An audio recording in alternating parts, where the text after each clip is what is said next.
ಟೈಮ್ನಲ್ಲಿ ಅವರೇ ಬಿನಾ ಡ್ರೆಸ್ ಮಫ್ತಿದಾಗ ಹೋಗಿ ಎನ್ಕ್ವೈರಿ ಮಾಡ್ಕೊಂಡು ಬಂದಿದ್ದಾರೆ ಸರ್. ಮತ್ತು ಇವರು ಫಸ್ಟು ಎಫ್.ಐ.ಆರ್ ಆಗಿದ ನಂತರ ಮತ್ತು ಪೋಕ್ಸೋ ಲೆಕ್ಕದಾಗೂ ಇನ್ವೆಸ್ಟಿಗೇಷನ್ ಮಾಡಿ ಸರ್. ಫಾರೆನ್ಸಿಕ್ ಡಾಕ್ಟ್ರು ಮತ್ತು ಲೇಡೀಸ್ ಡಾಕ್ಟರ್ ಸರ್, ಇಬ್ಬರು ಡಾಕ್ಟ್ರಿನಿಂದ ಪೋಸ್ಟ್ ಮಾರ್ಟಮ್ ಆಗಿದೆ ಸರ್. ಅದಾದ ನಂತರ 306 ಎಫ್.ಐ.ಆರ್ ಆಗಿದೆ ಸರ್, ಆತ್ಮಹತ್ಯೆ ಪ್ರತಿಭಟನೆ. ಮತ್ತು ಇವರೆಲ್ಲ ಬಂದು ಮತ್ತೆ ಕೊಟ್ಟಿದ ನಂತರ ಮತ್ತು ಮರ್ಡ್ರು ವಿತ್ ಪೋಕ್ಸೋ ವಿತ್ ಮತ್ತು ಇದು ಸರ್ ಕನ್ಸೆಂಟ್ ಇದು ಸರ್ ಅವ್ರಿಗೆ ಪ್ರಚೋದನೆ ಕೊಟ್ಟಿದ್ದು ಸರ್. ಮತ್ತು ಅವರ ಇಲ್ಲಿಗಲ್ ಆಗಿ ಇಟ್ಕೊಂಡಿದ್ದು ಬಗ್ಗೆನೂ ಬರೋದಿಲ್ಲ ಸರ್. 100% ಆಗಿದೆ ಸರ್. ಈಗ ಆಲ್ರೆಡಿ ಅವನು ಜುಡಿಷಿಯಲ್ ಕಸ್ಟಡಿದಾಗಿದ್ದಾನೆ ಸರ್.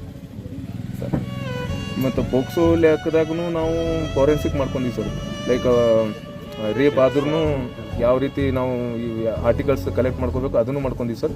ಯಾಕೆಂದ್ರೆ ವಿಸ್ರಾನು ಕಲೆಕ್ಟ್ ಮಾಡಿವಿ ಸರ್, ಕಿಡ್ನಿದಲ್ಲಿ ಪಾರ್ಟ್ಸ್ ಆಗಿರ್ಬೋದು ಮತ್ತು ಲಿವರ್ ಪಾರ್ಟ್ಸ್ ಆಗಿರ್ಬೋದು. ಅದನ್ನು ಆಲ್ರೆಡಿ ವಿತಿನ್ ಟೂ ಡೇಸ್ನಲ್ಲಿ ನಾವು FSL ಕಳಿಸ್ತೀವಿ ಸರ್ ಗುಲ್ಬರ್ಗ ಸರ್.